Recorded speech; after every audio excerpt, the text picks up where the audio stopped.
কোনো রকম gelatine, preservative বা আগার আগা ছাড়াই তৈরি করব কাঁচা আমের টক মিষ্টি জ্যাম বা জেলি, যেটা একবার তৈরি করে আপনারা 1 বছরের মধ্যে সংরক্ষণ করে রাখতে পারেন।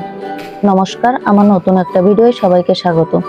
ঘরে বসে সহজে দোকানের মতো পারফেক্ট জ্যাম তৈরি করতে চাইলে আজকের ভিডিওটা আপনার জন্য। এখানে প্রথমে আমি আমগুলোকে খোসা ছাড়িয়ে নেব। এরপর আমগুলোকে ভালোভাবে ধুয়ে ছোট ছোট টুকরা করে কেটে নেব।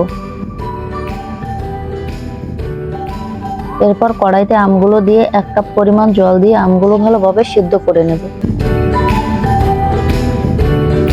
এখন একটা ছাঁকনির সাহায্যে জলটা ছেঁকে নেব।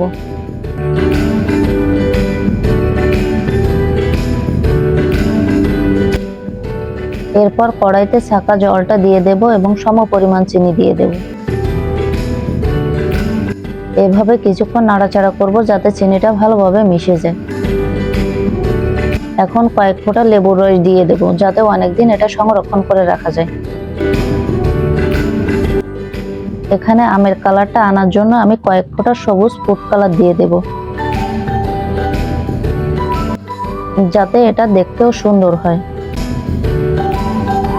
এরপর একটা কাঁচের জারে এই মিশ্রণটা ঢেলে নেব এবং 5 থেকে 6 ঘন্টা ওয়েট করব যাতে এটা সুন্দরভাবে সেট হয়ে যায়।